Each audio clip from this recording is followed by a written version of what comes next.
Hola community, welcome to Blender Today Live. I'm Pablo Vazquez. This is episode 280 and I missed the opportunity to connect the releases to the 2.8 release or 280 release with the number of Blender Todays.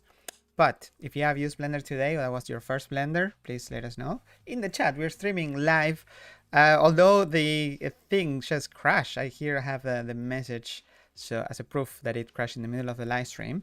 Today we have a special live stream. We have plenty of updates. There is some really cool ones in the Compositor, modeling updates, rendering, texture cache improvements on cycles. Sequencer is the biggest one. And then we also have some other updates. And I'm gonna have a visitor soon. I hope if he remembers to show up. That's why this is the wide angle.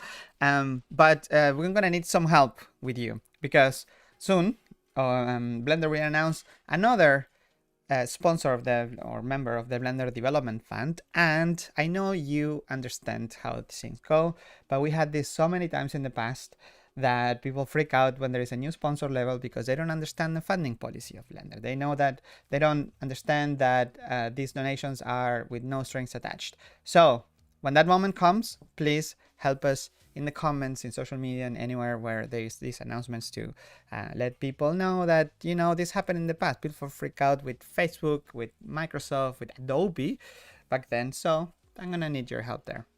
But let's talk about that later. Before, there is some announcements that I would like to make that are part of the community announcement. So let's switch to here in the meantime. Let's see. So let's ignore the crash. Tomorrow there will be a new Blender Heads episode.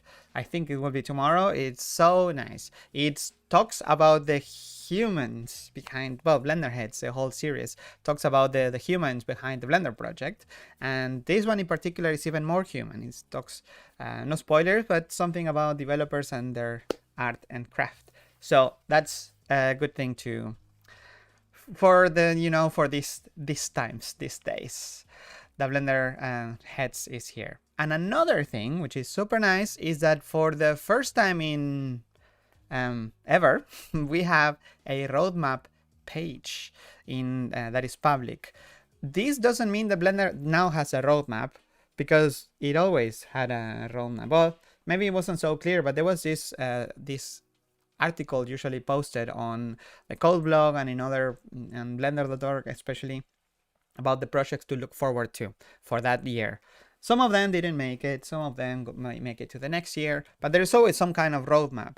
And this time we thought about having, okay, what if there is one page that actually has those, right? Because people keep asking, like, where are the hair dynamics? Well, they are in development, right? They're here. Android, where is Android? Well, they're here. So you go and then you visit the page and then you read more about it, what is going on a blog post or on a more detailed level. So at any time you could see the projects that are being worked on. OpenPVR surface shader. This is actually going on. There's even a node already, not in main. That's why I didn't mention it. But online assets, project setup, texture caches. I think it should be marked as done now, as completed. So these are the current projects, and there is also, some of them are ongoing, like the loop tools. Some of them have started design levels, stage, which is texture painting and media management for the sequencer. Then there are some completed projects, right? Like the fields and holes, grease pencil, raycast node, optimization. Actually, there's some optimizations too mentioned. I'm gonna mention today on in Eevee that makes Eevee faster, even. So yeah, it's so cool to see this roadmap page. At the moment, it's hosted on the, well, it will be hosted, and it is hosted on the code blog, code.blender.org/roadmap. I'm gonna share this in the chat so you can have a look. This is still being worked on. I think the thumbnails are not great, but anyway, it's good to have the one place. The link will be on all websites up here, but it's a bit complicated to deploy it everywhere. So if you are in projects, you're not gonna see the link. You need to go to the blog first and then roadmap. It's a bit silly at the moment, but eventually it will show up on all websites up there. And And yeah, and that's pretty much it. So I was waiting for my visitor here, my co-host for today, but you know, we can just get started with what's new in the meantime, until then we do a little break. But in the meantime, we can get started in what's new in Blender today. So as you know, if you're familiar here, we start in order. We go through all the commits in the last 2 weeks. It's been around 300 and something, 28 commits, of which many are fixes and cleanups, but many of them have good features and they're sorted alphabetically. So we start with A for animation, and there is one change relevant for us, which is a new operator to select keyframes by type. And I just started sharing the news and I got my visitor here. So anyway, this operator is pretty cool. So we're going to talk about it in a bit. But now I need to receive what I was just hyping for all this time. So we have now here the, let's see if you can fit here. Wow. Anyway, so here you may recognize him from fame as a producer of the franchise Caminante. Also, the most important credit. Cosmos Laundromat, creator of Flamenco. You have many hats, many titles. But today we have a special hat to share and to talk about. Francesco Citi, CEO, chairman of the Blender Foundation, to give us a special message. Now, I haven't shared many news yet, just so you know. Okay. So I shared that there is a new Blender Heads tomorrow, talking about the humans behind development and the connection between, which is very important. And then I mentioned the roadmap. There is a roadmap page, public. Here you can read, you can find what Blender is working on. And then I was starting to share what's new in Blender, and then some news here, like the Godot.con. Right? That was that cool. was super fun. That was the other day. We did like also I wrote an article on the studio website. So if you go on studio.blender.org, I wrote a little recap. Hey, pre-screening. So talking about the different screenings that we did, because we did a couple. Like a few weeks ago, as I was in the US, just chilling. Yeah. So we have friends in some studios, and they're so kind and generous that they let us, be there to share the work that we do with Blender Studio. So I was, showing Singularity. Then we did some of the art department playgrounds in Eindhoven. There was like also a pre-premiere screening, and then we did one at the Godot conference in the cinema nearby. And that's like all super fun because we can just, together with friends, family, just be together and watch the film before it goes out there into the world. And soon we will announce the actual world premiere, which is in a festival, which is very exciting. Really? Yeah, it's going to be a festival premiere in this. And then we will announce the online premiere date. It's all happening in the next couple of weeks. Wow. So do you know the festival, or you cannot say it, or the country at least? I cannot say continent? I cannot talk about it. It's in Europe. It's like, I think so, yeah. I think so. Okay, so there will be more screenings of the latest movie by the team. Yeah, I'm looking forward to put that to see it online. And this is going to be the first ever open movie released in 4K and HDR. HDR. So watch it on a good screen and let us know what you think. Or a good phone. I mean, that too, pretty much any phone. Yeah. Oh, I mean, a good screen involves a good phone.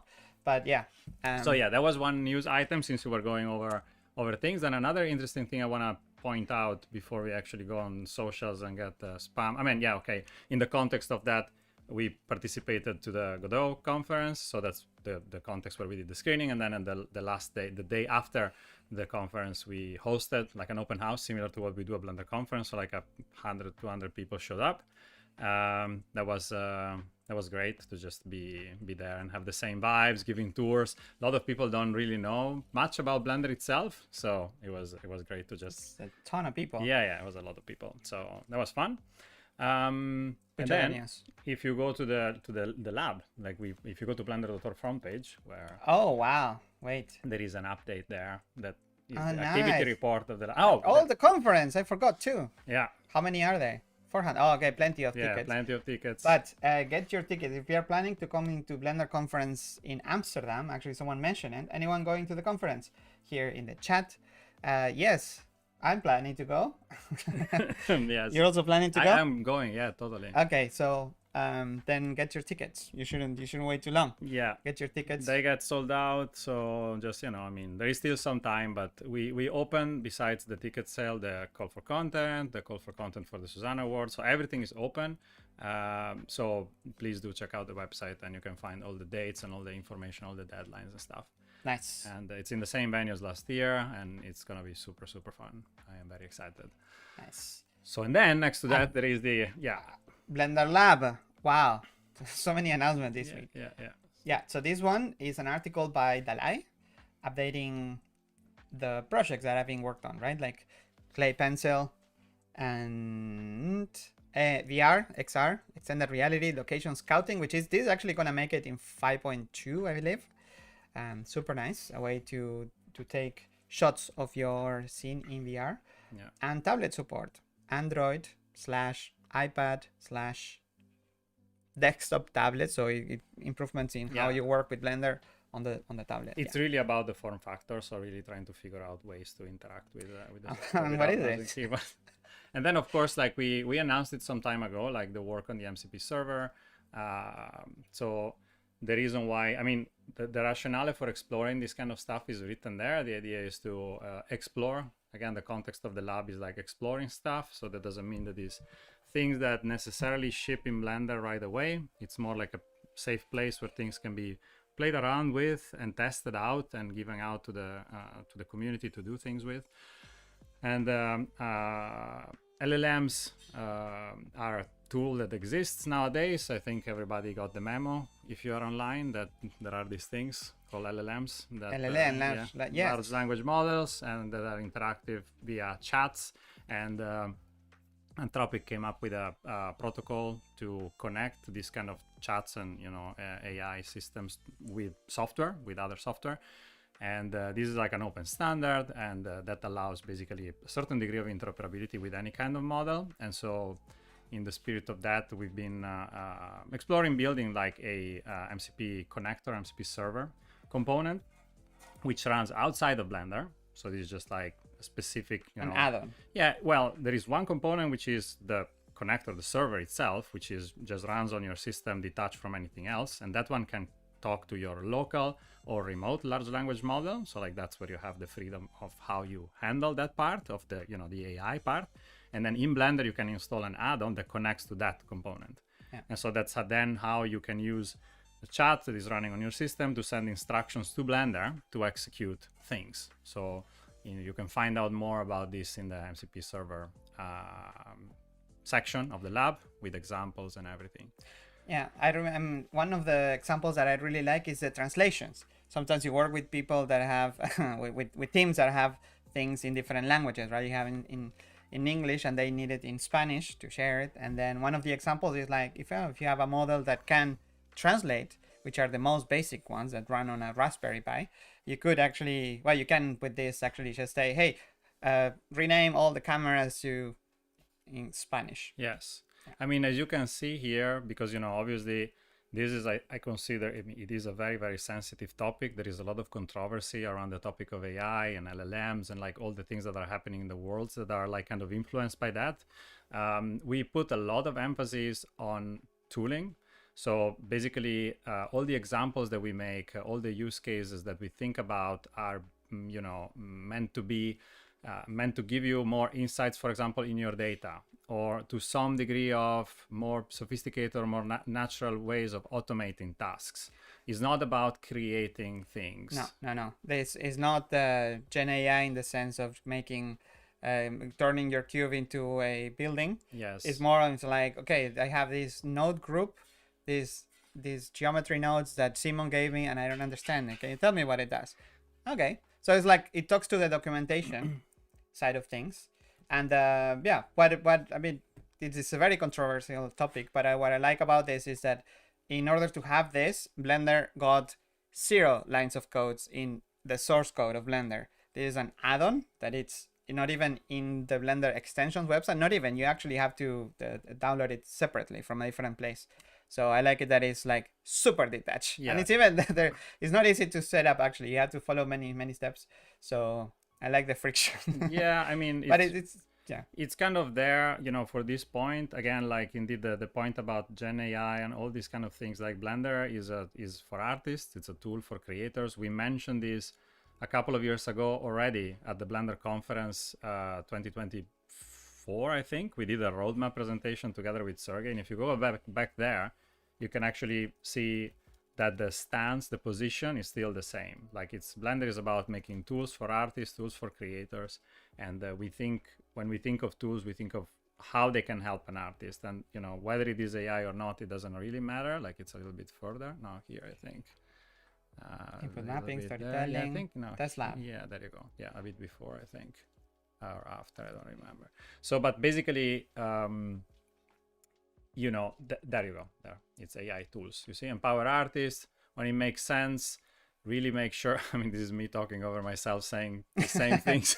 And I've been talking about this many times in many presentations. Like we try to really be consistent about this. So I don't want people to, nowadays people are very trigger happy, and there is a lot of controversy, especially on social. Like, please make sure that you check out this approach that we have, which is which is really, we want to do tools for artists, and like not just indiscriminately start putting AI inside of Blender. That is not the idea. And you can actually look at all the other projects. You look at the roadmap, look at the bigger context. This is all the work that is going on into the software, and you can see how much that relates to AI works. So I hope that is more about what we do than what we say. Yeah, so that's kind of the point. Yeah. Anyway, so this is kind of like the broader context, and obviously as part of this MCP server work, we've been having conversations with some organization, with companies that are in the space, and one of them is Anthropic, which is the original authors of the MCP spec. And today we are announcing that they are joining the development fund as a patron sponsor. So that's like, in a way, is a very big statement from them, because they are supporting Blender. So this is a Dev Fund patron membership, which works like all current Dev Fund patron membership and all development fund membership, which is a donation dedicated towards Blender core development. So this is towards helping Blender itself as a software. This is not a AI takeover. No. This is not like, please make sure when you see the news going around on social that you click on the link and read the press release. I asked already at the beginning, is like, like when we announced Facebook back then, before even was even Meta, or when we announced Microsoft or Adobe, people freak out, and they are all the right to freak out. But this is just one other of those, no strings attached donation. But now actually there is, even to make things even clearer, that Blender Foundation mission remains the same. There is a new page about funding policy. Yes, so we made this page on the development fund to kind of double down on what we say many times, so that again, like when people are making, if you're concerned about what it means to have these large organizations joining the Dev Fund, how important it is for us, the element of independence, making our own independent decision making around development and roadmap. So the corporate participation in the Dev Fund is really meant to support the Blender mission. And you can talk about mission alignment to a certain extent. So like, some of these organizations, their mission, you could say, is not really the same as Blender's, and the other way around.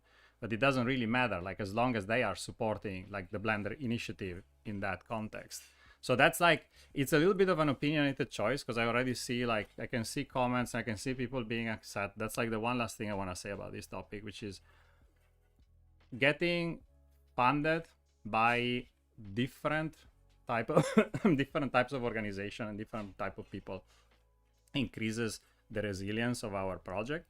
And it's about getting the funding, right? Again, it's not about endorsing something. The fact that an organization is supporting Blender doesn't mean that we are aligned with their mission. If you look at all the companies, especially the super large corporations, a lot of people, for a lot of reasons, may not be happy with how those corporations operate. Yet those corporations choose to donate to Blender, and we are accepting that funding because it helps us to make Blender better for everyone. And we also put a lot of effort in trying to keep this balanced. So the funding that we get from this organization, we get it in an amount that we can balance with individual donations as well and small companies as well. And that's what really keeps us independent. So the one thing I want to say is like, you know, because we've seen the reaction already in other projects, like people say, okay, I'm out of here because I don't like this anymore. Yeah. Like you guys are sellouts. If you leave, that makes things worse. So it's important, you know, and it's up to us, of course, to make sure that we stand up to our values and that we show that we are independent, which I think we have a certain track of record of doing, and we keep doing that. So keep supporting the project as individuals, because that's what actually gives leverage to the project to stay independent also when we have this kind of discussions with larger organizations. This number needs to grow. So this number can go down. Yeah. Eventually, ideally. But yeah. Well, thanks for coming here to mention it. I know it's a very sensitive, but we've been through this so many times. Yes. Already, and this is no different. Yes, it is not. And you know, I'm gonna go now and check what people are saying online, but and try to put out fires. But I hope that people here at least they understand, because otherwise, you know, if we don't talk to each other, and you know, also there is another topic, like we have. Sorry, just one last thing is like. There is the topic of an AI policy, for example, in Blender, for Blender contributions and stuff like that. There is ongoing discussions. This is not something that comes unilaterally from the Blender project, from developers, from, you know, from people that are making, like even from me, like as a chairman, whatever. It's like, it's really about having a conversation together and making sure that all the voices are heard and that everybody is visible. And I don't think we shy away from letting people say what they think. You know, sometimes it's painful because people don't have a lot of tact in how they say things, but nevertheless, it's really part of the project and the spirit of the project to stay open and to have a discussion. So this is still ongoing, and we think about it that way, right? The community is about us being together. So let's try to stick together as we go through these things. So that's it. Thank you so much for having me, and I let you talk about actual development. enough airtime for the topic. Yeah, the sequencer got many updates today, actually. Yeah, it's faster. More the compositing stuff. Wow. By I'm gonna go and follow the live stream downstairs. Okay. All right. Please go. Thanks, dude. Have fun. See you guys. Have fun putting out fires. Thanks. So, I hope the message was clear. This is no different than when Blender got, like, remember when Facebook came into play, and people, it was also at the same time that they were requesting Oculus to have sign in with their Facebook account, and people were freaking out. Oh no, Blender's gonna request me to save to log in with Blender, whatever, with Facebook. And I was like, anyways, this has happened time and time and again, and this is no different. And also, you know, something where we, like what at the very end, what Francesco was saying, that it was that we are also accepting an amount of donation that is feasible, in the sense like you could do crazy things. You could accept millions to do crazy things in Blender. So we don't even want to get close to that, and instead accepting the same amount of other companies at the patron level, and then keep everything away. It's on a different add-on, a different application, on a different. Blender didn't get a single line of code in order for this MCP server to work, and I've been trying it myself locally with the local all open source models, and it's actually. For some things are useful, like this renaming of data blocks is fun. Also, the explaining of some of the node groups is also quite fun and easy to try out. But the technology is so far that maybe eventually one day it could become a bit more. That you could, because like it has limits, right? Of course, of what data blocks you can access. You can render the scene. I think you can run Python commands, the same like you would do in Python, but with the added natural language of it, which is, I think, for education is a nice approach. Anyway, we have plenty of things to talk about. Let's what's happening in the chat? What is happening in the chat? Ton must be. Why? I saw Ton at lunch. Sorry, I don't know what you're talking about. Anyway, I hope everything is fine, it's clear. And I hope you help us. You know how this goes. You help us in making things clear in social media, especially. Try to help us keep the message clear about Blender's donations. Okay, now what's new in Blender? I was talking about the A for animation, and there is one operator to select keyframes by type. So there is a new operator that allows you to select keyframes of different types. The types are, well, the types you know, right? Like I guess it's the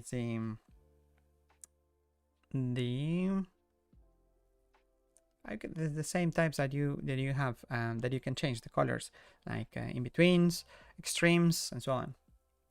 Let's see. There's spam bots. I haven't noticed anyone yet. Let's see. Let's go. What else is new? If I find anything, let me know. What else?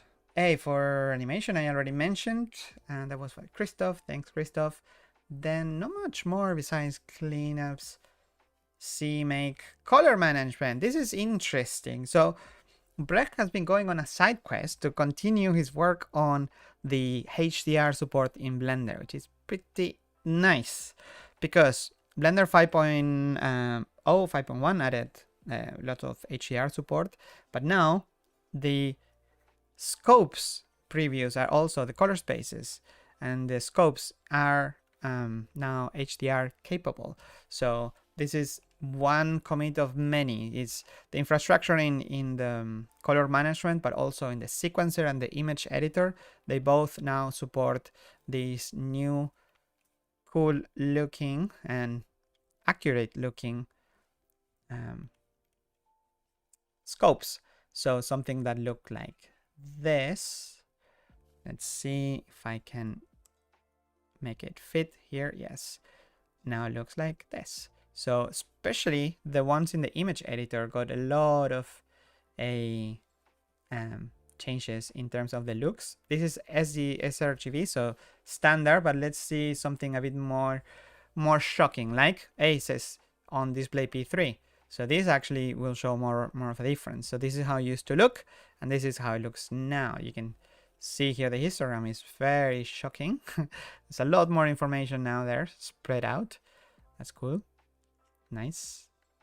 Then well, with 1,000 nits, even more so. So this is how it used to look, and this is how it looks now with, well, 500 nits in this is before and after. I think this is strange because this is now set to 1,000 nits, and the previous screen was 500 now. Oh, the previous one, the new one is better. Nice. Anyway, super nice. There was also a really weird bug where colors would go out of the scope even, and that has been fixed now. They stay within the range. Nice. Okay, let's see. And on top of that, there's a new alias for G22 Rec 709, which is an alias for sRGB, which is not exactly the same according to Brecht, but it's the closest one, and we already have a similar one there. So the name is already there. So adding this to as an alias for now to help importing certain USD files more accurately. And the other one is more color spaces, because now that Blender shows the color spaces in a nice menu, what you are probably familiar with color space, you have the looks, the displays, and the working space are these menus that now have so many options. And I think the padding is wrong in this. I think I've already seen this. Why does it even show the tooltip immediately? This looks like it's one of this turned into a menu, and Blender doesn't support this. So maybe someone from the UI team is having a look at this to look at it to improve it. All right, what are the new color spaces? Linear, Adobe RGB. Oh no, Adobe. No, kidding. Utility, sRGB encoded P3D65. sRGB encoded AP1, Gamma 2.2 encoded AP1, and Adobe RGB, and Gamma 1.8, 2.2, 2.4, 709. For Apple, oh no, Apple. Again.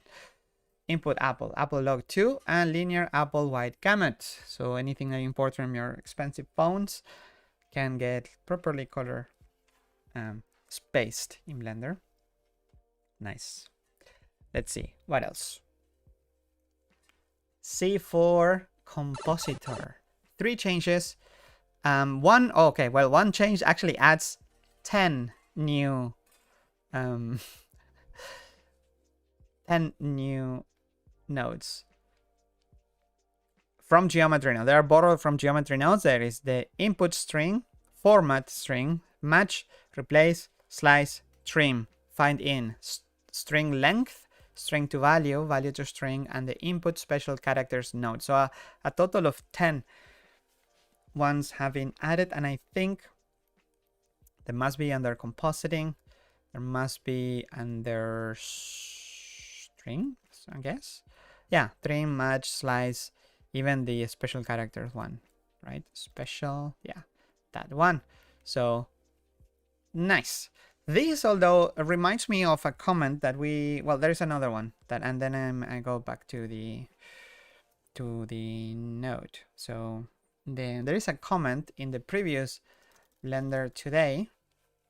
So Blender yesterday, not the one I'm streaming right now, but the one from last week. There is one comment that I read, and I want to just to give a mention. There is one that says, "Compositing is not visual programming. Stop trying to make Blender Compositor into this mistake.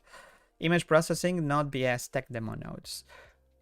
But I mean, some of these nodes have to be added in case you want to add text to your compositor, right? That's handy. You don't need, that's not visual programming. But in the case where some nodes look like they're more for visual programming, not compositing, some of those nodes are added in order to create tools that will be like, those are the foundation nodes, some of them, in order to create assets or tools that will make compositing easier. For example, in the one day, not for compositing, but the same node setup can be used for adding for a tool for tweaking your pictures, your images, for adding text in an image, for adding text in the compositor, in the sequencer, in the, I don't know, you name it, or even in shading nodes, right? Like making these nodes available in node places, I think is not about turning Blender into some kind of visual programming. It's about providing the building blocks so more complex setups can turn into easy to use tools for all everyday users. Okay, end of the rant.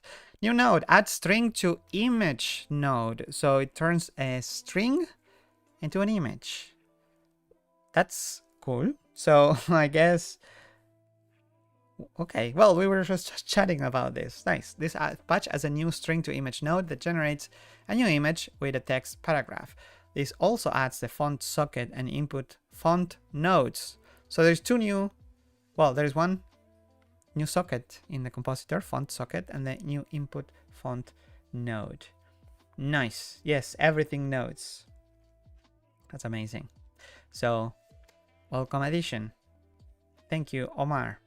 And last is it's a fix to something that was actually made, was on purpose because of some other limitations. But basically the viewer now in the gizmo, transform gizmo when using the viewer used to be offset because of limitations of the backdrop widgets, gizmos. But now it should work as expected. So you move something, and in this case, once you transform it, the gizmo appears in the right place. Cool. Next, C4 cycles. Exciting changes. 1. Support negative anisotropy for subsurface scattering. So Blender didn't support this, but OpenPVR does support that. Actually, they do support it. So in order to make Blender, some compatible with this and other workflows, now the subsurface anisotropy goes from -1 to 1. -1 is strong backward scatter, while 1 is forward scattering. 0 is isotropic, as usual. Cool. Is there any pictures? Or no, 0 pictures. Imagine how it's going to look. Next, performance improvement. Yes. So this is widening ray differentials based on BSDF. What does it mean for you? It means less memory usage for texture cache. So there shouldn't be any noticeable changes, basically practically identical according to Brecht. But this will make Blender use much less memory. So how much less memory? Well, in an example, well, that's something that a render that took like 3.5 gigs now is 2.3 gigs. That's a lot less gigs. 272 to 171, a whole less gigabyte. That's so cool, because it means that your render is gonna fit into smaller or into older hardware, you could say, hardware with less RAM. That's so cool. Awesome. And there is even more. But wait, there is more. Eviction. No, texture cache eviction. So, do you know what eviction is? For my fellow non-native English speakers, eviction is like a fancy word for removal, deletion, freeing. You know, like when you say you don't pay rent, you get evicted from your place or mortgage, whatever. This case, when a render, a tile in memory or somewhere, some of the memory used for rendering your scene is no longer used, cycles with remove it from memory, so that way you can fit in more tiles of different memory from different tiles. That's so cool. So it is hard to measure, but basically this works on a per tile basis, I think. Let's read the actual commit. Evict and use texture cache tiles between render tiles and multi-views to reduce memory usage. Tiles that were loaded but not accessed during the previous render tile are freed before the next tile begins rendering. That is so cool. So you know how cycle splits in tiles? Well, once this is done, memory is gone, and then this one is going to take place, going to make use of that memory. That is amazing. Also for the viewport rendering. So in this case, this slightly different logic also uses tiles, but the heuristics is to do this at least 2 seconds after the last viewport navigation. And the rendering is complete. So if you move your scene around, stop moving it for 2 seconds and the render completed, then the memory will be freed. So cool. Let's see.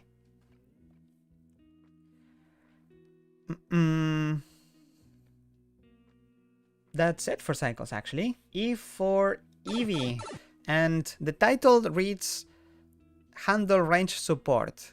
However, the title doesn't say much. However, when you actually go in and read the commit logs, you get to see some exciting numbers in there. This is an optimization for instancing. This is part of a bigger project trying to optimize and make Eevee faster.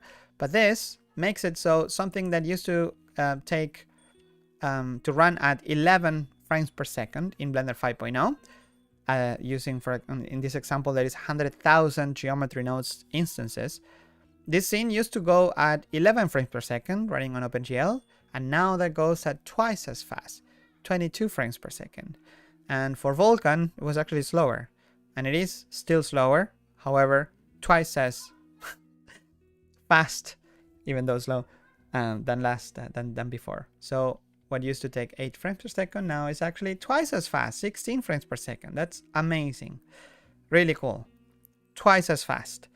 And what is also interesting about this commit is that here Miguel mentions instancing heavy scenes, CPU bottleneck are twice as fast. So this means that the bottleneck is no longer in the viewport. Like, it's no longer the GPU. It's now on the CPU. So that moves the bottleneck to the other places. That also makes things pretty interesting. Because, yeah, it's like, hey, now it's fast. It's your turn, CPU, to make things faster now. So cool. All right. Let's see what else. E for extensions, no. F for fixes, no. So many fixes. G for geometry nodes. Guillermo made it, so now when you're editing string nodes, Blender will update automatically. Blender used to update when you will accept, basically when you end editing. So for example, here you're editing something, type, and now the UI will update as you type, which means that things are going to be more instant. However, in some cases, it could be that if you have a very, very slow setup, it might become a bit annoying that every keystroke you update the scene. However, developers are smart. Jack notices this and he's like, okay, maybe we can find a way to solve this so users can do something else instead to avoid this case. And what he did is actually look at the code that updates the nodes and say, hey, this is not checking for muted. It's just not checking if the node is mute. So now I fixed it. And now if you don't want a node to update, like in this case, as you type or as you tweak things, you can just mute it, change the values that you need, and then unmuted it, and Blender will only update then. It seems to have been updating it even muted for a while, which is not great, but good to see it fixed. So yeah, awesome. Let's see. That's it. Then speaking of Jack, look, a new node in town called sample sound frequencies. This is exciting for visualization. So you basically have a node, converter node, that takes sound. There is a new sound socket.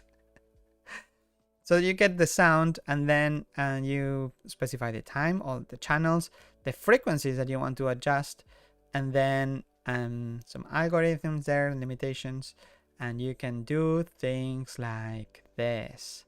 So you can basically do visualizations in Blender. I don't know if you get to hear this, but just in case, we are getting sound. Yes, Eevee, geo nodes, geometry nodes can do sound now. So yeah, nice. Blenderacity. No, Blender is streaming. Can you at least respond if something will be asked? Yes, and I already responded. So back to the stream. Geometry nodes has sound now. That's so cool. So when testing, it is highly recommended to turn on sync to audio. Otherwise, things might not go as you would expect. That is so cool. So what else? What else? Can it output sound? Yes, you can. Yeah, you can render sound, render audio. Let's see. Not many people are aware that Blender can export audio, and that even the speaker object exists. You can add a speaker, you place it on your scene, and then you can do some basic adjustments, you know, like cone and distance. But also, if you on the scene settings, you can specify audio to be doing Doppler effect, even nice. Where is it in the output? There was a place where you could adjust the you could adjust if it was like 7.1, or let's see, file media type video, and then you do encoding, and then you do audio, and then you do some audio, and then you can do how many channels. There you go. I have a feeling that it used to be somewhere in the audio settings of the scene. Okay, let's continue. Whoop, why am I pressing here? Another new node in town. Gee, we need a bigger town. So many nodes. Instance reference index by Cartesian Caramel. This BR adds the instance reference index geometry node which outputs the reference index attribute as an integer field. This is useful for identifying instances with shared geometry sets. And if for some reason, like me, and you don't understand how this works, I bet this was explained in one of the 1-2 hour long streams. Amazing, by the way, 2.5 hour. Blend the new sound now. There you go. So you can skip the boring middle part and then learn how to use this and some other nodes. So yeah, this is so cool. So nice. I wish I had the brains to understand what's going on in this. Luckily, we have Cartesian caramel. So I'm going to share this in the chat there so you can also watch it later. Let's see. And the last change in geometry nodes is about performance, thanks to Hans Goody. Apparently, there were some very inefficient ways of calculating some fields, meaning that you had the same node multiple times and something was calculated with them, and they had multiple fields that were expensive and they had the same values basically. So now Blender will deduplicate the internal fields, so it has less fields, and operate on those, which means in some cases can be up to 3 times as fast. Apparently here in this test, for example, the sample UV surface is 4 times here, and with deduplication, something that used to take 30 milliseconds now is 10 milliseconds. So 3 times as fast. So cool. Awesome. Thank you, Hans. Let's see. The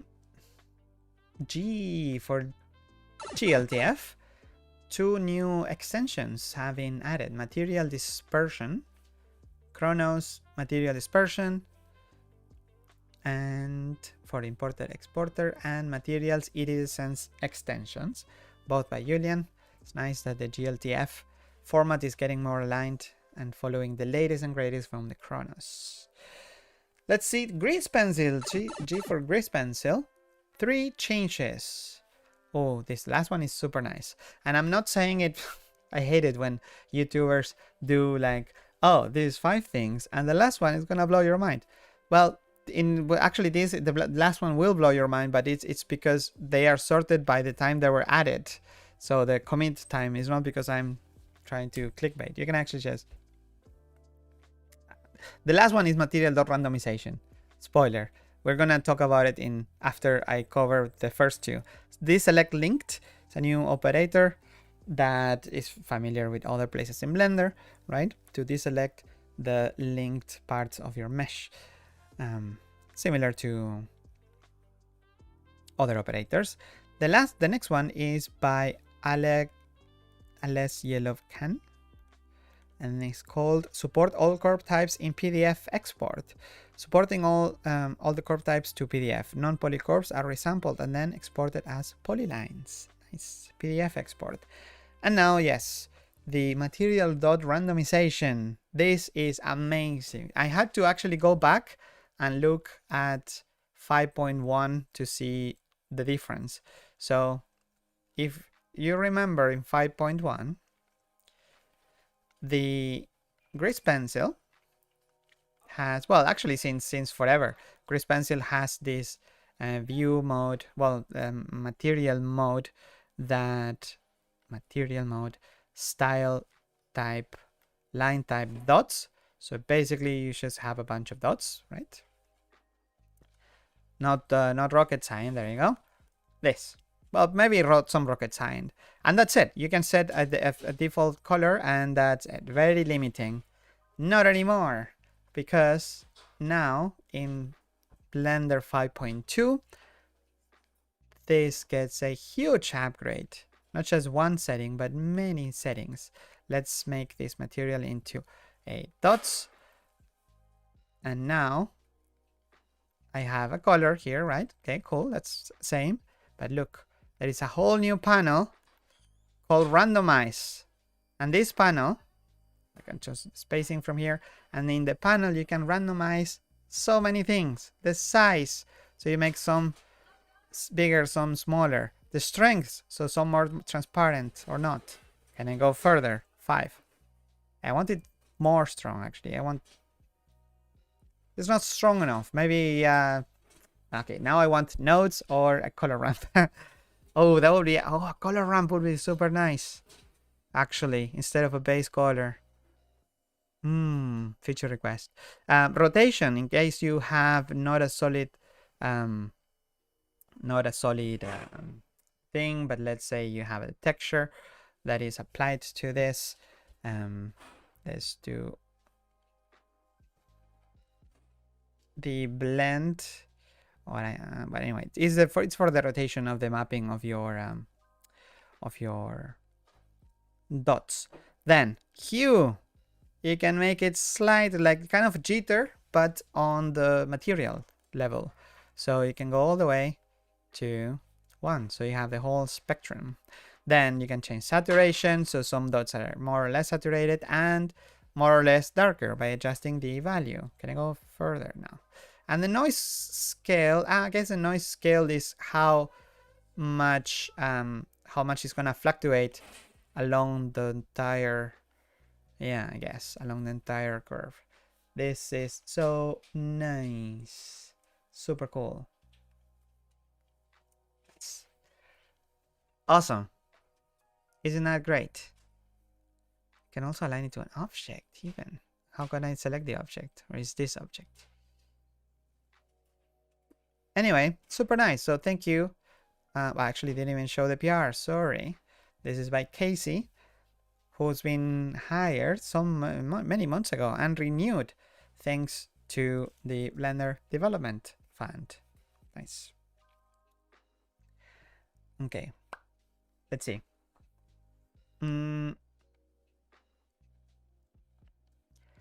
So cool. This is Grease Pencil. Let's see what else. In M for MaterialX. Yeah, that is a new. Well, this is mainly for consistency. It's good to see improvement. Sometimes I will just share the news in some sections because it shows that the whatever section in Blender is alive. In this case, MaterialX, something that many people ask all the time. What's happening with MaterialX? Well, it's getting love. In this case, Boolean and integer types have been added, support for this in exported node graphs. So very nice. Booleans will be needed as part of the upcoming thin wall support, and integers were added just to complete the type system a bit more. Thin wall, nice. Also a PVR, open PVR thing. All right. Oh, we have Folk in the house. Nice, plenty of Grease Pencil news this week, thanks to him. Let's see. So, M for modeling. 2 things. 1. Wow, this is... Okay, this is a request that has been forever. Lattice objects, one of the oldest objects in Blender, now support snapping. It resolves an issue from 7 years ago, but it's even older. So yeah, snapping for lattice objects. You can now move and I mean, just like you would expect, actually. I wish the example would have used internal divisions. Does that work? Let's try. Let's try live. So the lattice here, so it doesn't need to be selected or not. Let's see. So now I have this dot and then I can snap it to, whoops. It's incremental. There you go. I didn't have this. Enable. Is it gonna be vertex? I need to, oh yeah, there you go. It treats it like a vertex. Can I go to the internal point? Yes, nice. Oh, just like you would expect. Nice. I have a cube inside of a cube. Oh, nice. And it doesn't need to be related to it. It's just there. Cool. Nice. Let's see. Next. Oh, nice. Another update from Loop Tools. Remember, Loop Tools is one of the, well, it's an add-on that has been Blender forever also. And this year, one of the main projects for the modeling module is to bring those tools natively into Blender, but better, as in not just enable the add-on by default because it had many bugs that users have reported. And this is the second tool that gets added. Flatten. And the previous one was to circle, and now this one is flatten. So you can now flatten from Blender without loop tools. So it should work as you would expect, and even better. So you have some options: method, best fit, and normal and view, 3 methods. And inside also have some options for locking, X, Y, or Z. That's it.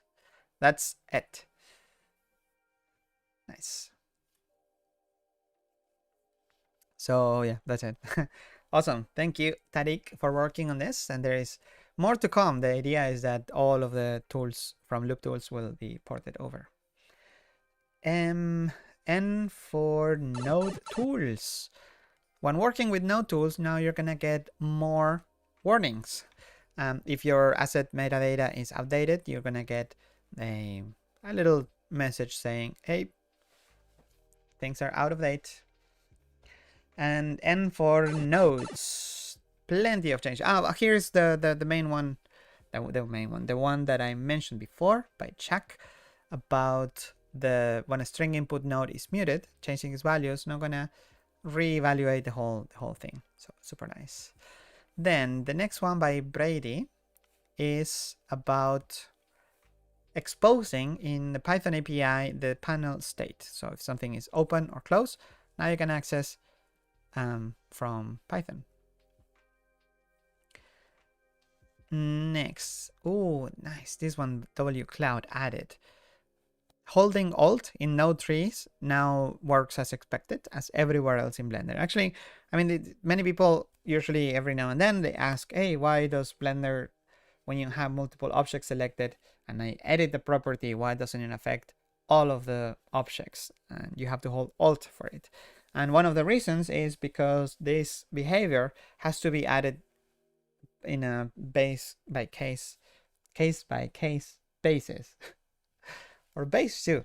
Anyways, it's not applied all over the Blender. It's not like just a one switch. So that's one of the reasons mainly why not, because it's not easy to expect where things are gonna work or not. And you're gonna get blinded soon because somehow Blender, the Blender HQ decided to automatically go up with the curtains, and I don't have the device here. So I'm just gonna try to block this one. Let's see if I can read the screen now. Maybe I can do this. There you go. Preserve grid alignment on make group. Well, I never noticed. Have you noticed that your nodes were no longer aligned when you make a group? Now they are. Nice. Thanks to Ender H. And also, by Ender H, resize all selected nodes. The problem, there's no way fast way to resize on multiple nodes at the moment. Others perhaps, and then nice. So you can now select multiple nodes and drag one. It's gonna drag all of them. That's a nice quality of life improvement, actually. Very nice. So cool. Thank you. Look at the nice cursor pointer that Ender has. So cool, nice, awesome. Is that a small thing, or I haven't actually? Well, it's a small thing if you know what to type. Awesome, that's so nice, cool. For outliner, this one I think many people are gonna be happy to have because we have talked about this in the past, I think in the previous live stream.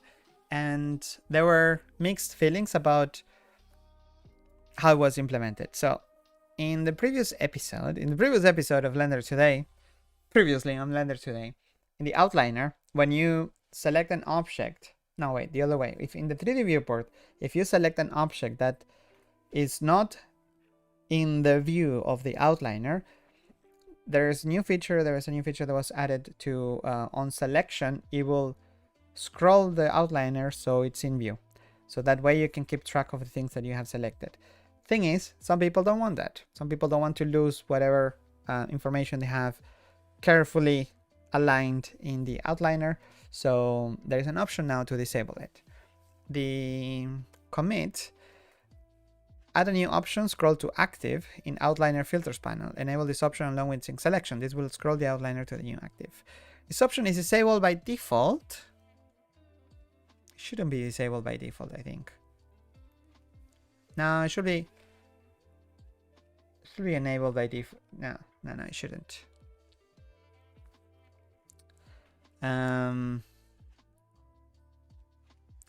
Do you have a new preference? So I didn't reply, and then someone requested it, and then Blender developer went ahead and implemented it with like the one thumbs up. Okay, that's very democratic. Although I think the option should be on by default. I should have actually review this because I was probably set to review, I hope. Yes, I was, and I didn't approve, but Julian approved it. But it should be, I think it should be on by default. So scroll to active, sync selection, scroll to active. Yeah. I think it should be on by default, no? Most of the time you want to know where things are. Let's see.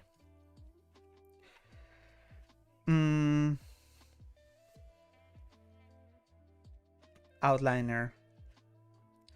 There is R.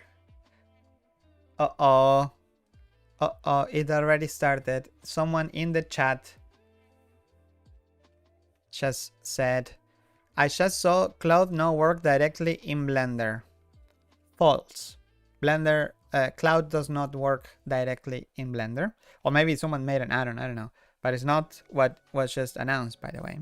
There is an MCP server that is a standard that any software, even PenPod or others, any software can implement that is independent of whatever thing, Cloud, OpenAI, Llama, CPP, whatever talks to it.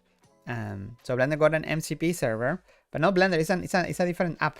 So there's a Blender with a Python API that we know and love. There is a MCP server, and there is an MCP add-on. So these three things are what makes this happen, but it's not Cloud per se. You can run it fully local with Llama CPP, which is open source, and open source models, whatever you want to. The NVIDIA ones, the Quan, or the whatever is the most ethical that you find. But it's not that, please don't go out saying that Cloud now works directly in Blender, because it's not the case. And if it is, it's someone else that made it. It's not Blender. Okay. Sorry for putting you out there. I didn't mean it to talk to you. It's that I know that it can be easy to make the, you know, the connection there. But it's not the case. I'm just trying to use my time live in this live to answer those questions, because I know it can be troublesome to understand. You know, it's easy to... at first I was also like extremely opposed to anything. And then when I saw it, like, okay, Blender is not getting a single line of code changed for this to work.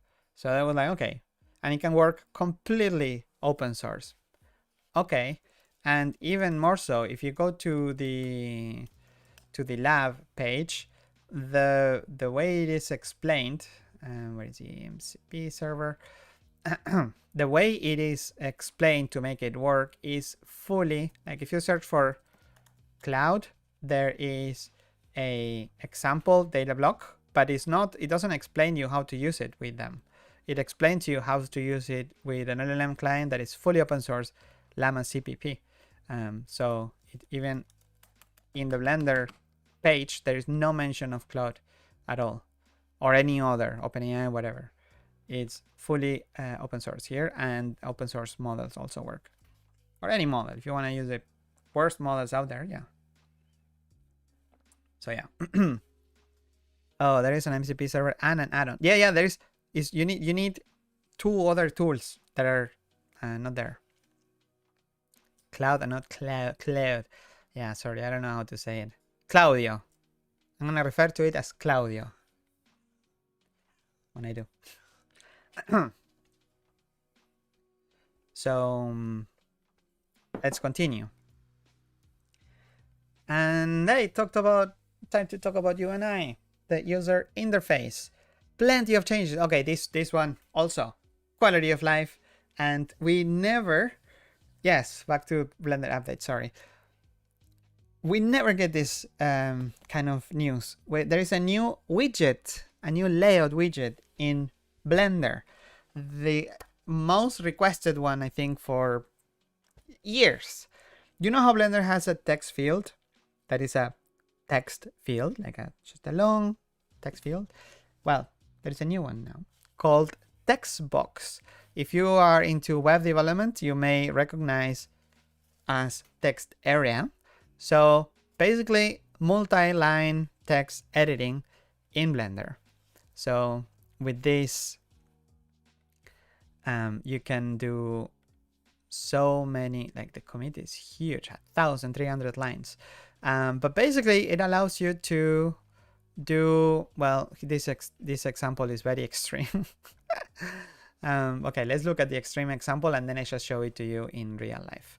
So basically this is the case. So you can have multiple text even in columns and like, now, okay, maybe this is a bit too extreme. Let's just look at how you would use it in practice, because there is one place, and this is a spoiler of what's next in the updates, is that you can now add text, for example, and this text, as you may see here, do you recognize for the sharp eye that this is a text field that can be this.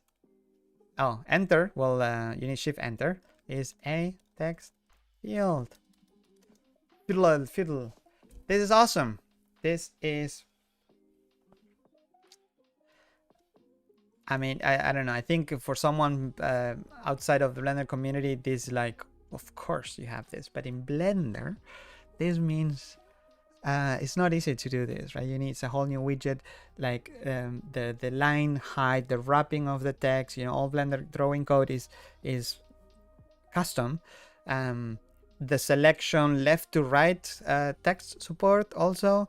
The scrolling, even, like if you tried it on the very first day, when you scroll inside that box, it wouldn't scroll right away. You had to click to be focused and then scroll.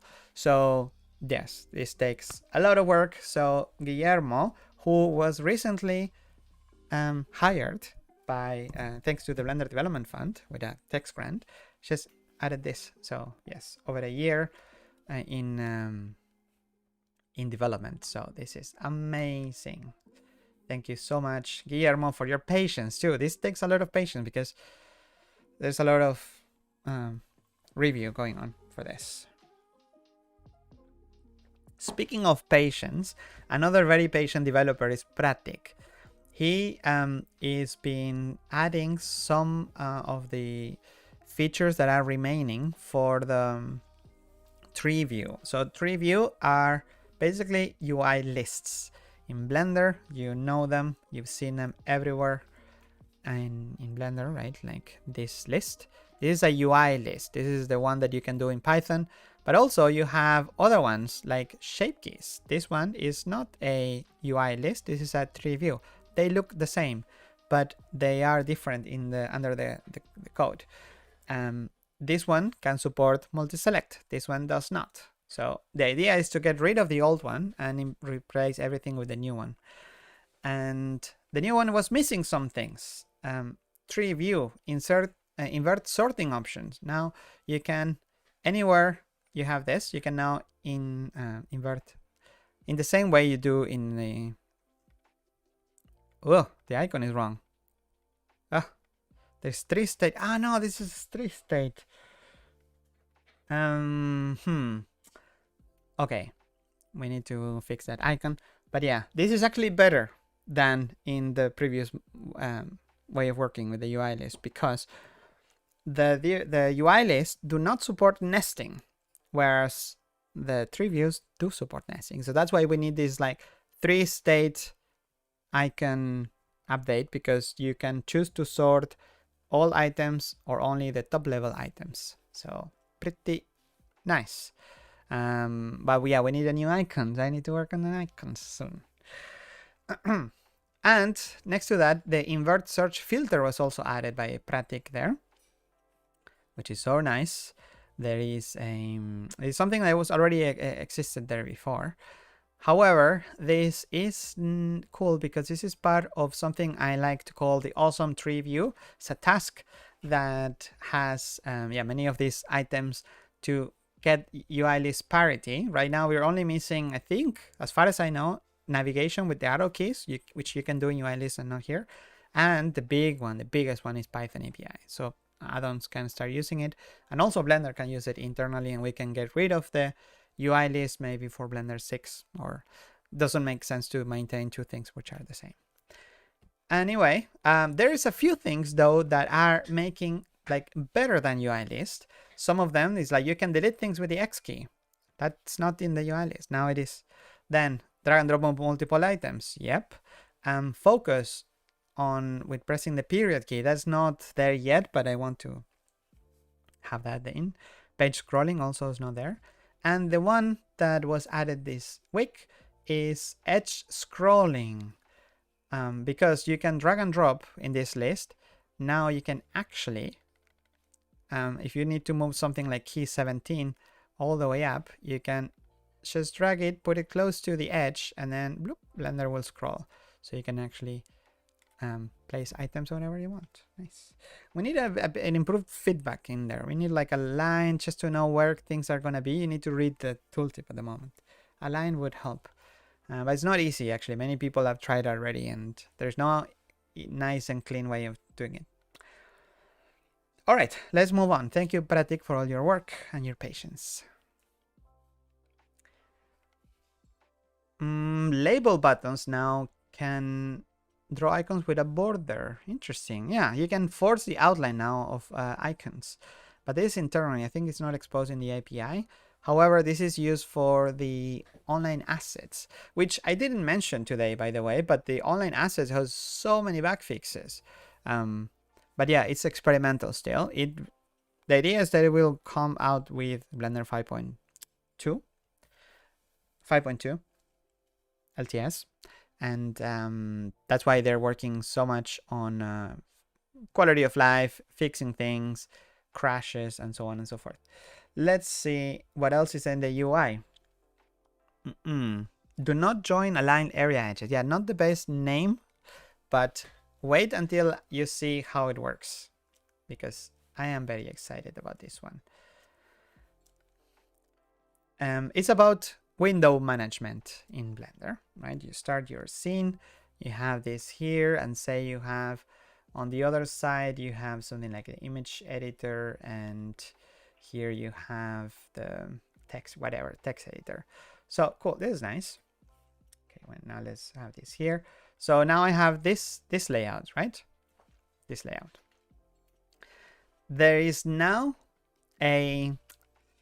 well, you know that when you get these lines close to them, they will snap, right? In Blender, in older versions of Blender, if you get close to where you put them close together, Blender will snap those, and now you are stuck with them. Now there's no way to unstuck them. And that's not great. Blender is doing things for me, right? That I didn't want to. So this behavior has been removed. You may be sad because, hey, that was so nice to have this. Okay, so you can now do it, but manually. So say you want to go here, you put them together, you right click, merge, and this will merge them. However, and this is a big however, I think you're not gonna use this that much, because you can do this much faster now. You can auto, like on the fly, adjust this. Let me show you. You go here, you're dragging your border here, and then when it's close to another area, you're gonna notice here, down here in the status bar, that there is a little thing that says extend shift. Interesting. So you hold shift, and now you can extend these two. You release, and then they are released. So say you want to move these two guys down here, boom, hold shift, done.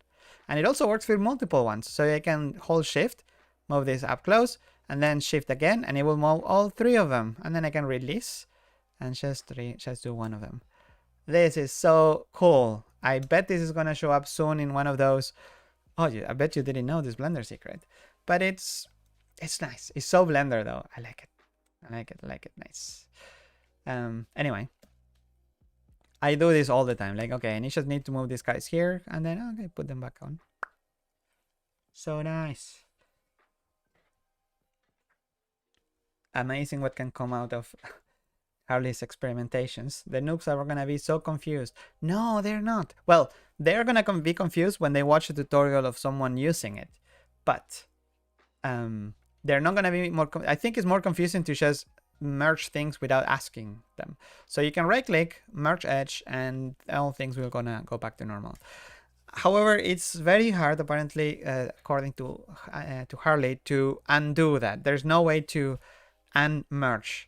That's a pity. So the way is just to be just to the same way you would do it before you, which is you just make a new editor and then you just snap merge them back. But yeah, anyway, super nice. Quality of life, I guess. Next. Speaking of quality of life, oops, sorry about the blinding here. Let me a bit late, but let me change the my thing to dark mode so you don't get blinded when I switch websites. In this case, Omar, small quality of life improvement. Don't move the image if the asset shelf is hidden. So this actually was on purpose, but the behavior has been removed. So in the past, the changing, enabling or disabling the asset shelf, or basically any region overlap that is down there, would move the image. But based on user feedback, it's better not to move the image because otherwise it looks like it flickers.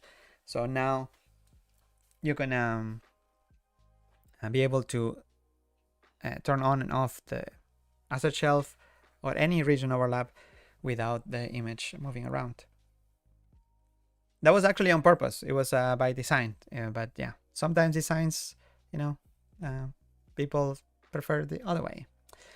Okay, the next one says panel category tab icons, which is a terrible name for a feature called compact tabs. It's much easier to understand that way.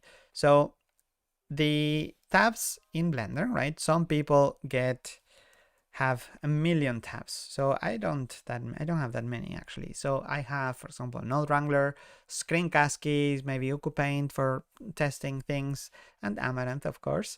So these are my add-ons that I have here. Some people have plenty of them, right? So they have many tabs, and some other people also have issues in reading them sideways. So there is now a mode in the tabs that you can enable by right-clicking, enable compact tabs. Compact tabs will show you the first 2 letters of the tab. So in this case, item, tool, view. Let's make this more full screen. So, and there is a tooltip. I don't know if you notice, but it's a nice tooltip that shows up there. So I don't know why it flickers. Maybe because of the resolution change that I did. Let's go a bit smaller. Well, there is a flicker. It's not supposed to flicker. View, animation, and in the case of add-ons or tabs with 2 letters, 2 words, will show 2 letters with the first letter of each word. So screencast keys becomes SK, animation becomes animation, OcuPaint becomes that, and for example in geometry nodes or any node editor, Node Wrangler becomes NW. And view and group and tool. So this is quite nice. But you know what else is nice? Is that now you can add these tabs can have icons now. So let's see if we can make this work live. I didn't test this. So it's gonna be interesting. So let's see, Space View 3D. So let's say I search for animation. Animation is the name of the tab. Let's see if I can find it here. BL label. No, this is a menu. Object animation menu. I want a panel. Is this defined here? No, this is not. Maybe the view is here. And maybe I can search for BL category. Oh no, here, BL label, view, PT, view 3D panel. Okay, this is the one, I think. So now you can do BL icon, and then you can specify an icon. So say, I think we have the Blender icon. And now, no, it's not, this is not the panel. Let's see, BL category that defines. It's a bit tricky because the panels defined the tab, and that the panel that defines the tab is not always clear which one. So if I do BL category and then not animation, but or animation is not here, item not tool, tool's not here either. Tool is in the 3D view, and there's so many that define view that I don't know which one is it. Do you know which one is it? You can add icons now. Let me show you the actual PR here, because he has a nice example. And at some point, it was removed because we wanted to have some examples as icons that you can use. But this one doesn't have the icon. So where is the picture? We used to have a picture with icons. There you go. These are icons. So this are some examples. Oh, and also it works with with other languages. So the text is aligned, and if there are some icons that Blender recognizes, like ignore the bad padding, but now Blender can use these icons. So the Blender built-in tabs can use are going to use built-in icons, but add-ons can define their own icons and can have the icon view there. So yes, it is going to lead to some rainbows, to some colorful UIs. Yes, I bet, but it's not too bad. But yeah, anyway, there was some back and forth here. But basically it looks something like this with the right padding. Oh, nice, in different languages. The Japanese smile. So yeah. What else?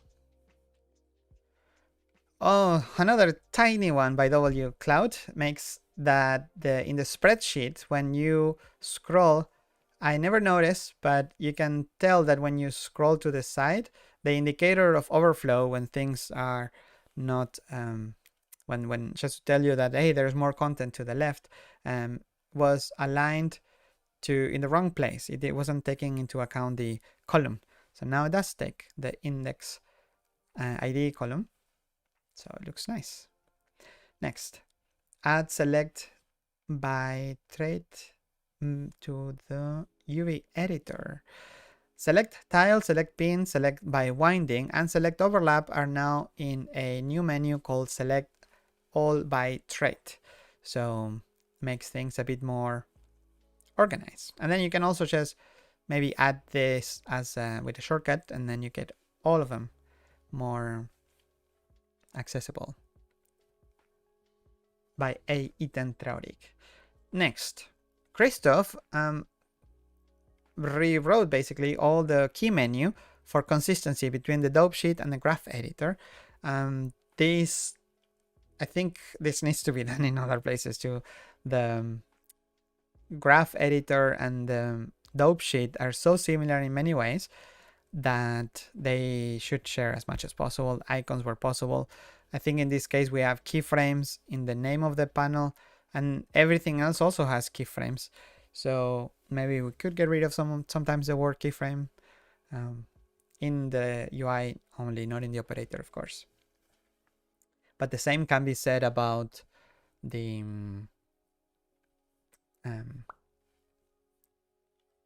channels. I think. Let's go to animation. The channel. Yeah, the channel is so noisy. Toggle channel setting, enable channel setting, disable channel setting, and they all have the same. And the word channels is like a million times. Drink when you read the word channels. Drink mate, of course. I'm talking about mate. let's see. A small rename. UV RIP has been renamed to RIP UVs because they all it's only the entry in the menu just to so it reads better and also to align with the rest. UV RIP UVs. I think it's better because it's in the UV menu anyway. So reading UV in the UV menu doesn't make much sense. Usually your scan for the word R for RIP, and yeah.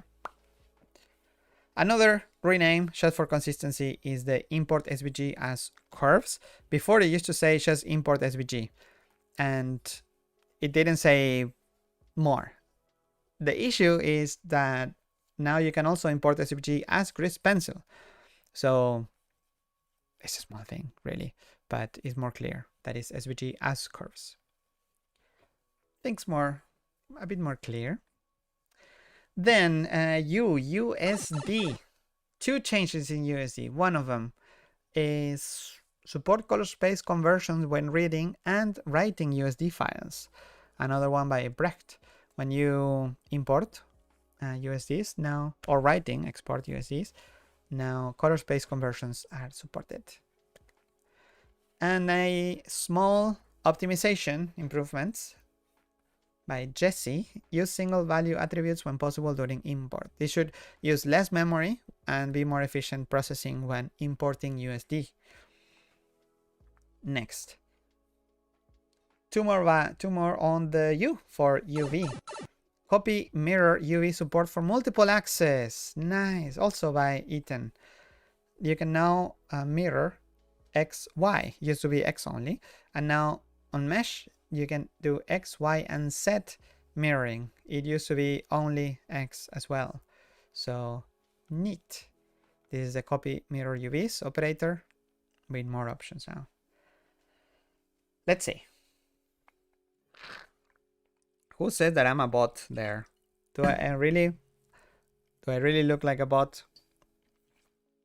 You can, bots don't age, and I've been doing this live stream for 7+ years, so you can actually go all the way to and I worked on many open movies before, so you can see me age, and you can see how I change haircut every now and then. Bots don't do that. Bots are very consistent. So yeah, I'm not a bot. And look, bots will maybe iron their Blender t-shirts. I'm not ironing my Blender t-shirts. T-shirt, which you can, by the way, get on store.blender.org, I assume still. Yeah, no, but the ones from, what's their name? Oh, you're gonna find them here. They are somewhere. Yeah, this one. No, these are the ones we made. The other ones, they're gonna kill me there. I don't remember. Here, Kaft X Blender Monkey.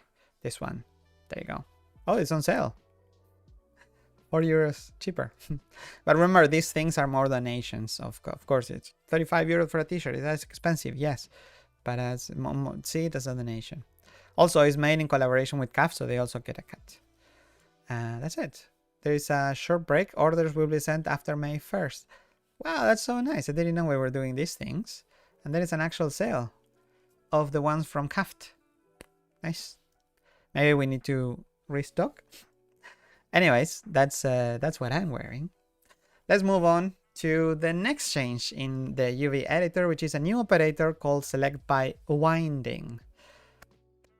And also, bots don't do mistakes. And I remember I said winding as winding, like the Windows windings. Select by winding operator. Select faces by their winding, useful when the user wants to isolate flipped faces to... nice. That's it. That's the operator. Boom. Select flip. Why? There you go. Select by winding. In the same menu that it was mentioned in the previous one. Okay. Let's talk about video sequence editor. The VSE. So many goodies. All right, let's start with a bang. You know how in Blender 5 we got the compositor, the sequencer. 5.1 added this compositor strip. 5.2 and 5.2 is like when it takes it to another level, because the compositor effects in the video sequence editor are now faster than it used to be. It used to be CPU, now it's GPU. But also, in the first implementation, the previous release, you couldn't expose any setting in the same way you can expose modifier properties or geometry nodes properties to modifiers, to mesh modifiers. Well, now the outputs of the node groups for effects in the sequencer editor now will be exposed as a sequencer modifier inputs, which is amazing. It was done by the one and only file descriptor. Here's in the chat, or Folk also, like carrying the compositing in the sequencer single-handedly. No, single, there is a big team behind it, but just so cool. But this is part of the storytelling part of Blender, right? Story tools. So look at this beautiful node. This is out of context, but if you look, this is in the actual video sequence editor, actually. So in when you add a modifier, compositor modifier, now this modifier is going to have whatever output you specify in the compositor. So if you do a sequencer, then these outputs are going to be, or inputs, sorry, inputs will be shown here. So nice. Let's look at this example. Factors, images, even, well, colors, integers, boolean, vectors, int vectors, menu items, you name it. This will open the door for assets that you can share or you can ship with Blender, or actually we already have assets in Blender, right? The 5.0 release introduced these beautiful nodes that you can hook into this setup and then have them on your actual sequence. These are assets, and soon they will be added into the sequence editor. So you can, from here, you can add colormatic aberration or any of these effects that are also available in the compositor, in the regular compositor. Then you will be able to add them in the sequencer. This is so cool because it improves the out-of-the-box experience, right? Back to what I mentioned before, that, you know, sometimes all these nodes, oh, I don't have a camera anymore. It probably died. Do I? Yes. I think it, oh no, it's just really hot and I killed it. Anyway, but this is back to this thing of Blender becoming node based, and, you know, it's hard to use. Well, the idea is that these are the building blocks, and Blender will ship with more assets, easy to use, that are made by super smart people and turn into easy to use assets for everyone, as for us mortals. So let's see what else. Show node group. Yeah, as you can see here, the compositor modifier has this node group data block selector. This can be hidden and will be hidden by default on internal assets, just in the same way that you can do with geometry nodes. It's a new option in this menu that says show node group. Then errors, yeah, because, you know, sometimes Blender makes errors. Blender is human and we all make errors. So now there will be when things go wrong, when you haven't set up things right. Now, yeah, you can blame yourself with an option here. And I like that actually that you added the dot at the end, because we're not doing that in other places, and I think we should, otherwise it doesn't look like a sentence at its end. So I think this is inconsistent with some parts of Blender, but we should make the other ones consistent with this, I think. Next, wow, my voice really goes away at the very last moment of the live stream. Okay, so you know how you can make amazing effects now in the compositor? Well, they can now be faster too, because ADAS, the optimization machine, made it so the compositor modifiers always needed to be corner space in linear color space. When the inputs are not, they were converted to CPU previously. Now, when the compositor is set to use the GPU, the conversion will use the GPU. So this makes it so much faster, like crazy fast. In an example, running on a Ryzen 5950X with an RTX 3080 Ti, yeah, it's a big setup. It's a beefy setup, but still, the optimizations are great. 1080p, something that used to take 45 milliseconds, now takes 28 milliseconds with GPU. And in 4K, something that used to take 350 milliseconds now takes 250 milliseconds, a whole tenth of a second less to compute. So when you play things constantly, you can tell the difference. So yeah, the compositor is now more powerful, it is faster, and it has better text editing thanks to the text box. This is, I showed you, it was a spoiler alert from before, so yeah, sorry that I spoiled it for you, but it is the same concept that I mentioned before. You have a text strip which now supports multi-line. So nice. And now you have, this is so cool actually, because you can have multi-line.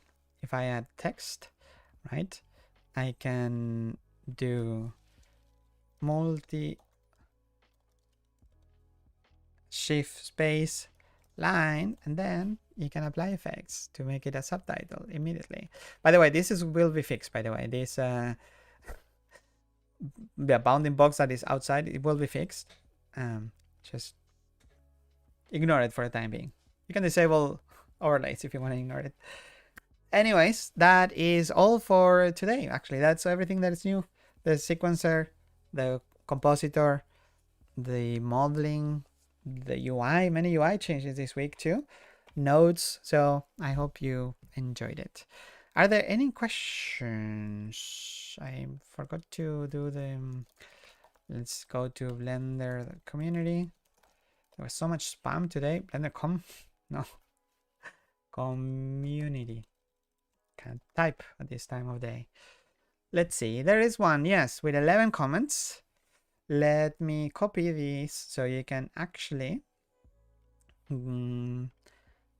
later find all these comments. So thank you so much.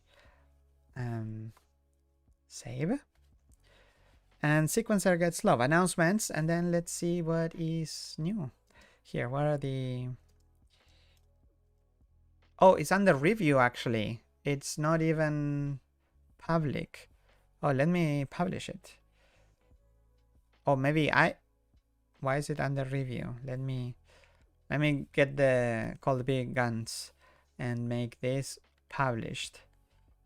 Sorry, I didn't mean to. There's something I copy pasted maybe that made it. Okay, now I use my admin powers. Now it's published 5 seconds ago, but somehow there is 11 comments. So, you know, computers. Let's scroll all the way down. Do I need to expand more? Because no, I think we show more than 11. All right, let's start with the bottom ones, which are usually the ones that were posted before. Let's start. Hola, Pablo. Hope you're doing well. I am. I'm a bit afraid about the you know, people raging because of the announcements of the patron, the new patron member. But I hope we all know that this has happened before and it's all go fine. So if you're happy with how Blender has been handling until now, nothing will change. Couple of questions. It says Freeway 80.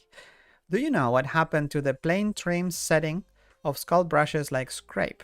It used to be available in 3.x and has been removed in 4. It sits under plane offset slider in the brush settings, allow fine tuning. No, I don't remember, but I think, I mean, since then there has been a rewrite of the brushes. Brushes became assets. So I suggest you to either make to find out, well, a bug report. Maybe it's not the way, because it's just a question. Maybe drop by the chat for the sculpt, paint, and texture. You can find that in projects.blender.org, modules, skull paint texture, and then there should be a link to the chat. Yeah, chat, skull texture paint. So you can drop by there and just ask out of curiosity what happened. That's it. Just need to just be nice and people will be nice. Thank you. Second question. Are you aware of the SVH square color pickle malfunctioning when you have zero saturation? Doesn't seem like it got much attention. Here's the short demo clip. No. When is this? 3 years ago. Oh, I think I do remember. I recommend, I often miss these attachments. So I recommend just when making these comments, you can do copy link and then paste that, and it will paste the embed code for the video. So sorry, I'm gonna save over your message. I'm just adding this. I'm using admin here, but I just wanted to see this. So I think I know which one you mean, that when you have something saturated, this, yeah. Yeah, I wonder if this is something the community can have a look at. If there's anyone watching, or maybe then we can ask maybe Jonas. He's working now in Android support, so it's good to let him cook there. But maybe someone from the community can help out. It seems to be a very isolated issue, no? We have improved some behaviors of circle picker, so we'll confirm. However, this is technically not a bug, so reported may be closed by developers without fixing this. I would argue it is a bug though. So yeah, I would argue that is a bug. Thank you. Next, Paul P.O. This says, hi Pablo, thanks for the weekly updates. We'll be seeing any of the layers initiative that are planned in 5.2 already. Layer actions, layer compositing, layer texturing. Layer textures. Well, let's look at the roadmap, shall we? Layer animation is, it says on hold, which is on hold, but like now. I think by the idea is that Q3 and for layer animation. We are here now. So this is being worked on. Depends on how you look at it, right? Like, will we seeing any of the layers? Yes. However, it might not make it to the release because there's two things, right? One is the release of Blenders that comes out in November or in July. But you know, things may start development right at the edge of that new release. And so sometimes they get put on hold before the release moves to beta, which is when things usually get announced. So I would say yes, we will see layer actions work in main. I think that's a goal, but not on a release. I can't guarantee. Compositing layers, I think we might. There it's in the roadmap too. And texturing layers, it's in design here. So this is more or less what we have in mind. It's very vague, but you could imagine a layers. This is under materials, right? So you have material, you have a principal BSDF, and then inside you have texture layers. So this will be a node setup representation in a list, something that you should be familiar with from other software. So you have your surface, your mask. Inside of a mask, you also have some generators or modifiers that allow you to do curvature clouds and a fill, for example. You can choose the mixing modes and just some basics that people are used to from other places. But yeah, we will see, I think, that design moving forward, but maybe not on a release, on an actual final release. These things take time. What about some of the video sequencer PR that are open right now? Any status updates like the subtitle editor, the audio meter, voiceover, scrubbing region? Scrubbing region, yes, this one we'll see soon-ish, I think, because there's no more, there's nothing really waiting for it besides review. Voiceover design is there, so it's up to the module to work on it, and I think they potentially will. The subtitle editor is not a something that is being pushed by the module itself. It's more of a community development, but it's also moving forward. Like I think currently the PR is is still figuring out the editing, the workflow. And the audiometer, I haven't seen it. I think the audiometer, there is another PR about the scopes, updating the scopes, moving the scopes from the preview into its own preview type. So you can actually have multiple scopes at once, which is not something that's possible at the moment. So one of those scopes will be the audiometer. So it's ongoing, I would say. How is the development of the media bin coming along? Well, it's not coming along, although the scrubbing region, it's part of this media bin, because for those that don't know, the scrubbing region is a PR that is being worked on, which basically adds this scrubbing region to the playback controls. So if you go to, well, I'm not gonna, you can look it up, or maybe I can just look scrubbing region. There you go. So it's much easier to just look at it. I actually made a design task. So basically, yeah, so you can have something like this where you have the playback controls here, and then on top you have the scrubbing region. So you can scrub and move around your timeline or your media. That's why it's part of the media bin, because yeah, ideally you want to have two previews, one for the current media being edited, selected, and the whole timeline. Anyway, the PR for this is actually accepted by, well, I should accept it, but then it's under review now. So yeah, it's it will come soon. It will be off by default, so you can turn it on demand, but basically allows you to, I shouldn't spoil it in case this gets there soon, but yeah, you can click drag and it will click drag the whole timeline. So you can have two timelines at once, or multiple, two scrubbing regions at once. Okay, next. I'm what?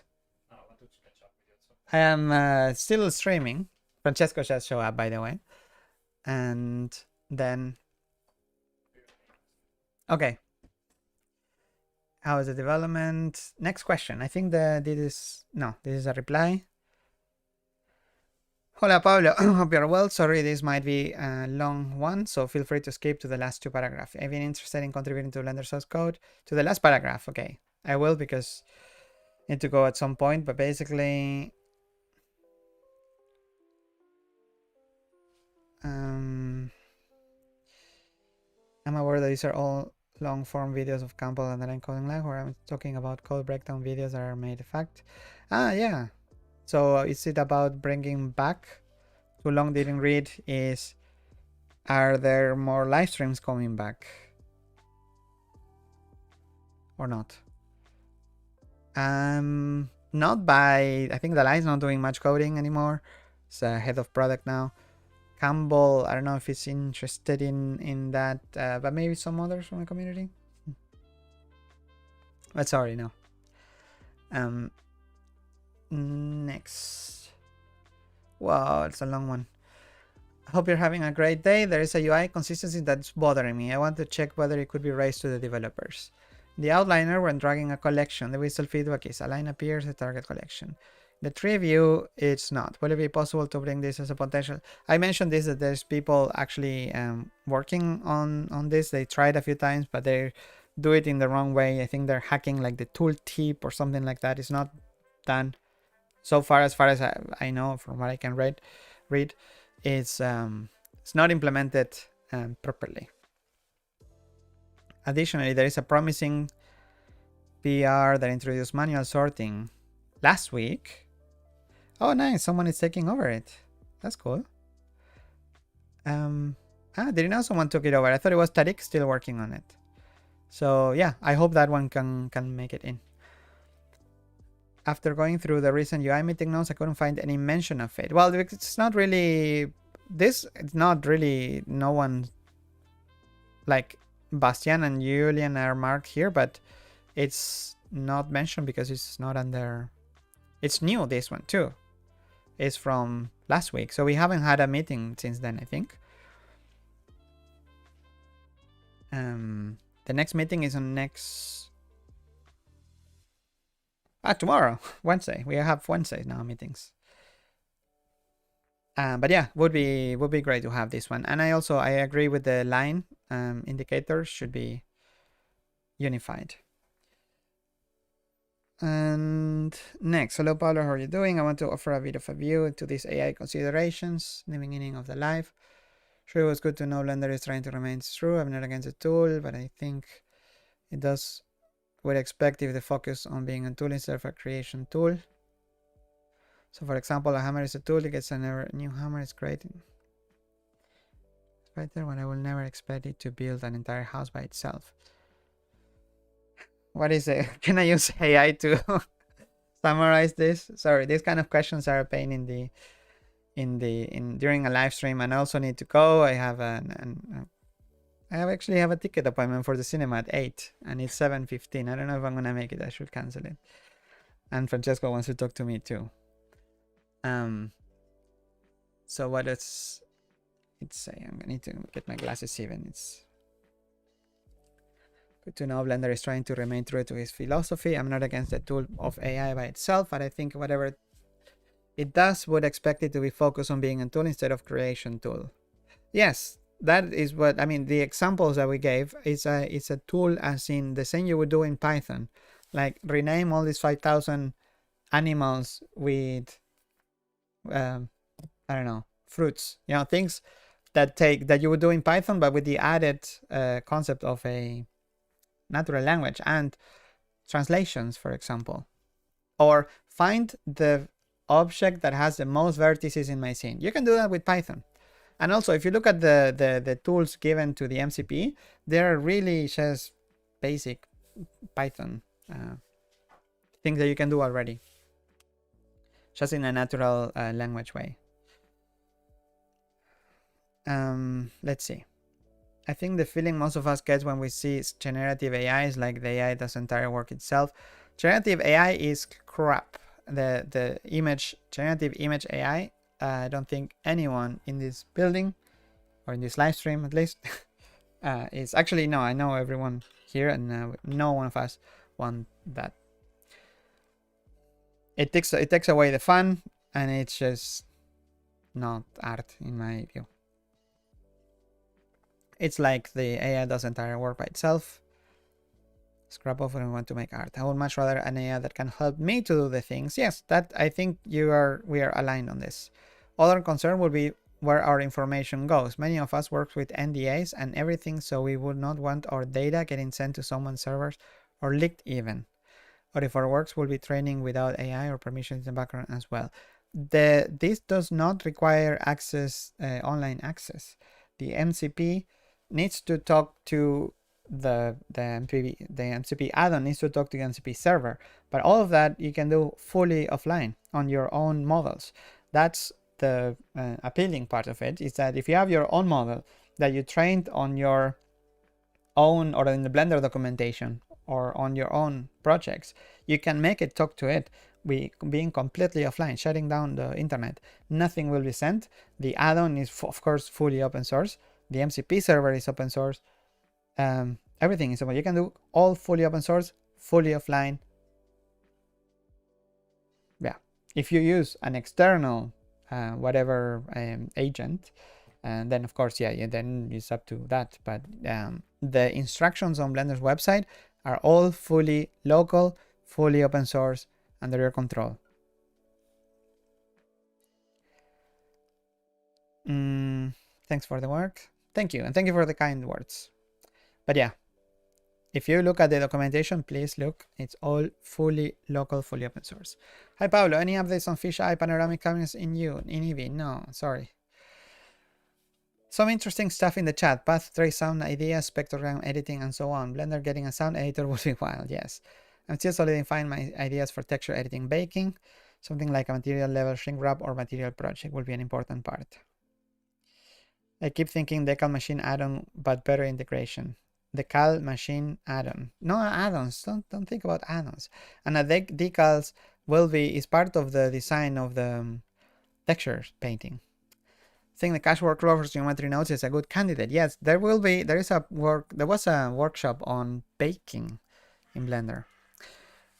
Hello, Pablo. No, I hope you're doing well. I was wondering if the sequencer we would be able to get multiple strip inputs in the compositor modifier to compose, yes, multiple strips together.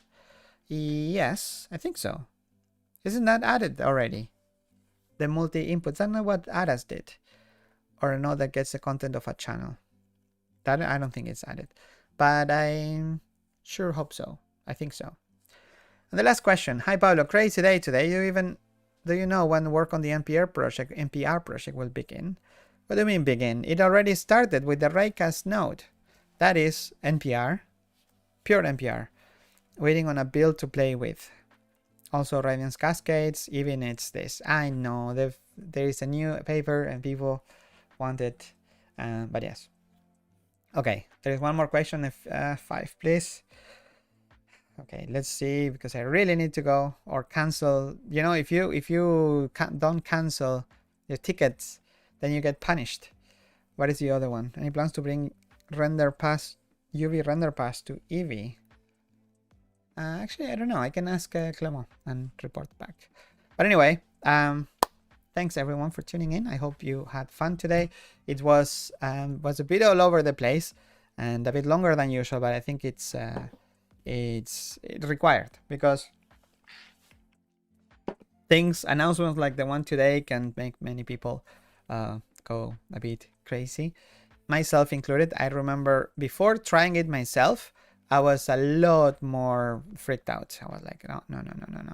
And then I was like, okay, wait, I know it's, if you train it on documentation, Blender documentation, which is the tools give access to Blender API documentation, it's like, okay, I'm actually learning with these things. Or like what I said before, it's like sometimes you get a file that is in French and you need to translate it. That was also a nice explanation or a nice tool. And explanations of node setups also very, very good for learning. So if you do everything local with your favorite models, local, fully trained on ethical sources, I think there is a more it's a nicer angle to it if you keep everything local, and that's what we're aiming to. And also remember, Blender didn't get a single line of code. You need to get an add-on somewhere. It's not even hosted on the extension platform. It's hosted on lab.blender.org. It's a lab experiment. It's not an extensions. It doesn't come by default in Blender. It will never come by default in Blender. It's outside. You need an MCP server, which is also a whole other application that you get is in Python. So it's like 3 things. There's nothing that will change in the Blender that will 5.2 that you will download in July. It's the same as in 5.1, 5.0, and what you like about it. And also the sponsorships, remember, they are with no strings attached. That's why it's so hard to get sponsorships for Blender, because companies want something in return usually, right? So when you tell them, hey, if you want to support open source and Blender, but there is nothing in return. So some people understand it. Some people think it's for the greater good, which is good. But that's why it's hard. And also what it was mentioned before is like you could ask millions to do all kinds of crazy things into Blender, but no. And that's why it's kept to the patron level, in this case 240 to 240 or 250 a year, which is peanuts when you look at what others are getting. Well, it's because it's no strings attached and you cannot touch Blender's code. Anyways, that's it. I hope you share the news, the love, and help us in putting out fires when people freak out about this, because we've seen this before and it's people freak out. I hope it's gonna be fine. Thank you so much, and talk to you again next time. When is that? It's gonna be in May, mid-May. Wow, yeah, so 12th of May next time. See you around for another episode of Blender Today. not even that long. So, bye-bye. Thanks for staying until the end. Bye.